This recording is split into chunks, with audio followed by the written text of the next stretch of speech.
Oi, meus queridos! Sejam bem-vindos a mais um vídeo do meu canal. Hoje vamos continuar falando sobre a parábola do Jardim do Éden.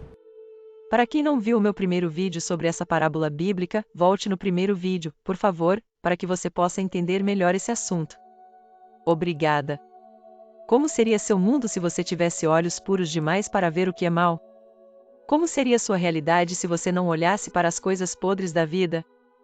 As notícias ruins, as coisas feias do mundo, a maldade dos homens? Como seria a sua realidade se você só se concentrasse nas coisas boas e belas do mundo? Na bondade das pessoas? Na Bíblia, essas pessoas que se concentram só no belo, nas coisas e notícias boas, nas boas novas, são chamadas de puros de coração. Esses verão a glória de Deus. Mateus 5 versículo 8 diz: Bem-aventurados os puros de coração, porque verão a Deus. Mas para aqueles que gostam de ouvir, ver, falar coisas ruins, sujas e feias do mundo, esses são chamados de impuros. Tito capítulo 1 versículos 15 e 16 diz: Para os puros, todas as coisas são puras, mas para os impuros e descrentes, nada é puro, tanto a mente como a consciência deles estão corrompidas. Afirmam conhecer a Deus, mas negam-no com os seus atos, pois são abomináveis, desobedientes e incapazes para qualquer boa obra. O que esse texto quer dizer? Que para a pessoa que tem olhos puros, ela nunca vê as coisas feias e impuras do mundo, ou seja, ela não se concentra no lado negativo do mundo, só se concentra no lado positivo do mundo e com isso ela só cria mais daquilo que ela se concentra, criando uma realidade maravilhosa. O contrário também acontece com o impuro, por ele se concentrar só nas coisas tristes e feias do mundo, ele acaba criando mais disso. A lei da física mostra que tudo que a gente põe foco se expande na nossa vida. Isso mostra que se a nossa consciência cria a realidade à nossa volta através do nosso sentimento, temos que tomar cuidado com o que vemos, ouvimos, sentimos e com o que acreditamos ser verdade. A Bíblia mostra que a fonte criadora de grau supremo, que as religiões chamam de Deus, é de olhos puros demais para ver o mal. Abacuque 1 versículo 13 diz: Teus olhos são puros demais para ver o mal, tu não podes contemplar a opressão. Porque contemplas os traidores, silencias quando um ímpio devora alguém mais justo do que ele. Isso quer dizer que uma consciência de grau supremo não pode contemplar o mal, porque ela sabe que ela cria mais daquilo que ela mantém o foco com sentimento. Então, se Deus, a consciência de grau supremo, não mantém foco na maldade e tragédias, por que cargas d'água você foca em todo o mal do mundo, criando mais daquilo que você vem sentindo? Pare imediatamente de ver notícias ruins. Foque só nas boas novas. O mundo é na verdade uma grande colheita, que mostra esses frutos misturados, os frutos do bem e do mal. Isso é mostrado simbolicamente na parábola do Jardim do Éden. Para você viver num paraíso depende de qual fruto você vai focar. Quando a fonte criadora de grau supremo, a consciência maior, Deus, criou Adão que representa toda a humanidade, ele os criou ignorantes e sem bagagem de conhecimento. Mas plantou dentro dele um jardim, chamado Jardim do Éden, ou Jardim das Escolhas, o livre-arbítrio. Esse jardim contém várias árvores boas para alimento. Quando ele come o fruto dessas árvores, a semente é plantada aqui fora no mundo. São todas árvores simbólicas. Quando Adão e Eva, que representam a humanidade ignorante, sem bagagem, ou seja, nus, comem do fruto dessas árvores, eles ganham bagagem, isto é, experiência ou evolução.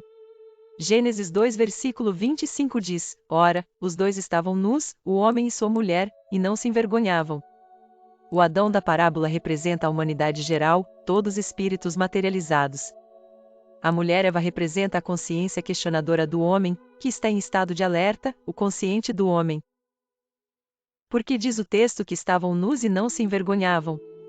Porque até então eles não haviam despertado do sono. O despertar da consciência é um processo evolutivo lento. Esse processo é feito através das nossas escolhas quando comemos dos frutos das árvores. Plantamos as nossas sementes no mundo e colhemos realidades boas ou ruins. Digamos que a fonte criadora tem dois lados, um lado que é pequeno e escuro que ainda não despertou, que está apenas adormecido na ignorância ou morto, esse lado se chama Adão, o pecador. Por causa da ignorância e falta de experiência, a humanidade, Adão cria realidades imperfeitas, que são os filhos imperfeitos. O outro lado dessa fonte criadora é Jesus, o Cristo que é a consciência desperta, a luz do mundo. Podemos chamar também, cientificamente falando, de ego e self. O ego sendo Adão e o self que é o centro do homem, sua centelha divina, o Cristo. João 8 versículo 12 diz, de novo, Jesus lhes falava, eu sou a luz do mundo. Quem me segue não andará nas trevas, mas terá a luz da vida. A evolução dos espíritos é como a luz clara que clareia mais e mais até o dia ficar firmemente estabelecido. Provérbios 4 versículos 18 diz, mas a vereda dos justos é como a luz da aurora, que vai brilhando mais e mais até ser dia perfeito. Cada vez que Adão vai despertando aos poucos, sua vereda vai surgindo como a aurora, despertando como Cristo. 1 aos Coríntios 15 versículos 45, 46 e 47 diz, assim está também escrito, o primeiro homem, Adão, foi feito em alma vivente, o último Adão em espírito vivificante. Mas não é primeiro o espiritual, senão o natural, depois o espiritual. O primeiro homem, da terra, é terreno, o segundo homem, o Senhor, é do céu. Esse céu a que a Bíblia se refere é dentro do homem, em cima, no seu crânio, seu subconsciente, onde fica a sua centelha divina. Seu eu sou. Essa consciência expandida, que se expande aos poucos, cria realidades maravilhosas e paradisíacas por onde passa, quando está desperta. Um dia todos os que estão no lado escuro da ignorância, despertarão como Cristo, então haverá o paraíso restaurado. Vamos analisar agora essa parábola descrita em Gênesis capítulo 3. Gênesis 3 versículos de 1 a 3 diz, a serpente era o mais astuto de todos os animais dos campos, que Jeová Deus tinha feito.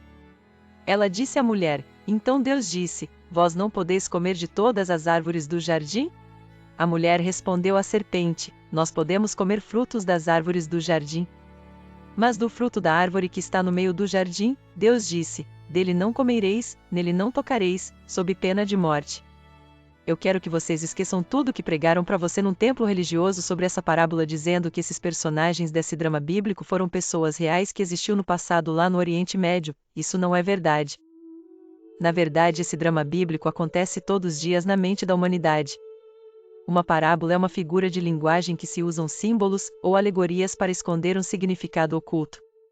São, na verdade, enigmas. No passado, os escritores costumavam empregar essa forma de escrita para ocultar verdades e também servia para evitar a perseguição de opositores. Uma maneira muito sábia da fonte criadora de ocultar verdades e fazer com que só os interessados cavassem em busca de conhecimento. Também faz com que os interessados o suficiente em decifrar esses enigmas ocultos pudessem compreender. São aqueles que têm fome e sede por assuntos do espírito. São decifrados através da meditação voltado para dentro e através de visões, sonhos e intuições. Revelações vindas diretamente da fonte criadora, Deus, a consciência maior. Mateus 13 versículo 10 e 11 diz, aproximando-se os discípulos, perguntaram-lhe, por que lhes falas em parábolas?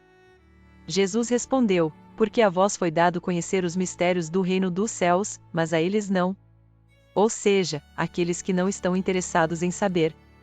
Também, Mateus 13 versículos 34 e 35 diz, Jesus falou tudo isso às multidões por parábolas. E sem parábolas nada lhes falava.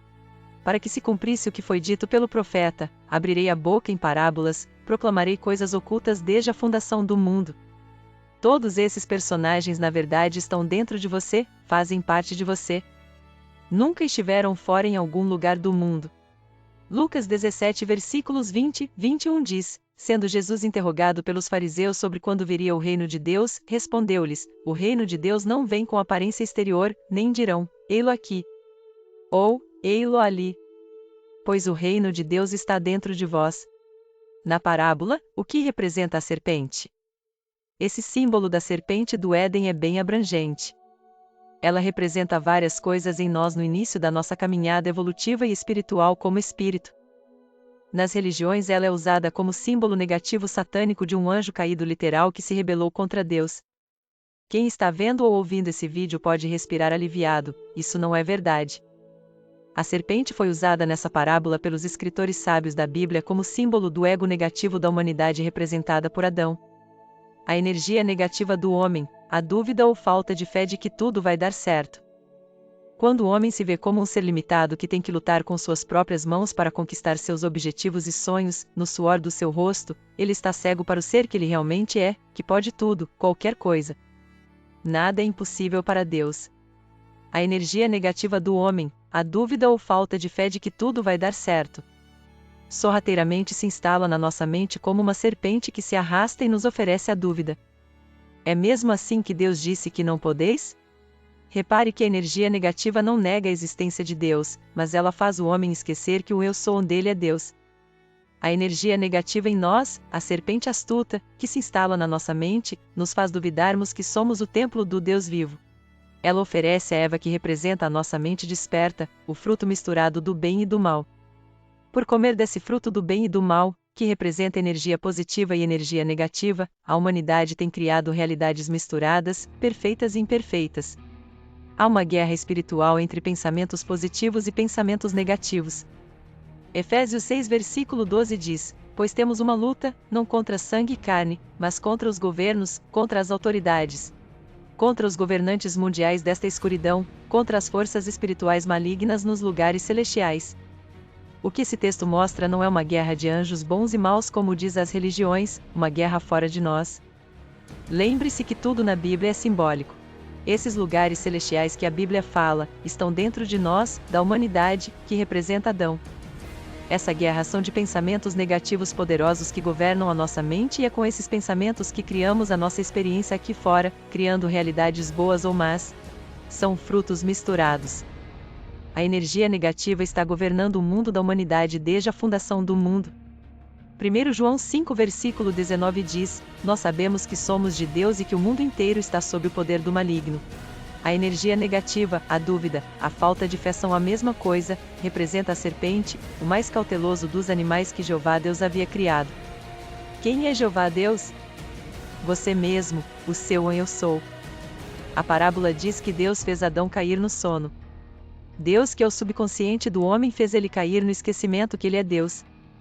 Na parábola, dormir ou morte significa ignorância ou esquecimento. Adão, por não saber que ele é Deus, se sente um ser limitado. Mas conforme a humanidade vai evoluindo, ela vai despertando do sono. Quando ela despertar, saberá que é Deus, despertará como Cristo. Nos nossos dias está havendo o despertar da consciência. Efésios 5 versículo 14 diz: pois é luz tudo que é manifesto. É por isso que se diz: ó tu, que dormes, desperta e levanta-te de entre os mortos, que Cristo te iluminará. Os que têm olhos puros não focam na colheita do mal, dos frutos misturados, eles só focam na colheita do bem, para que possam criar realidades paradisíacas. Bem, meus queridos, vou ficando por aqui, porque o vídeo já está longo, mas no próximo vídeo continuarei a explicar essa parábola, continuando com a explicação de cada texto. Obrigada por mais um vídeo, deixe seu like para me ajudar com o canal, aperte o sininho das notificações e compartilhe esse vídeo. Obrigada por chegar até aqui. Fique com Deus.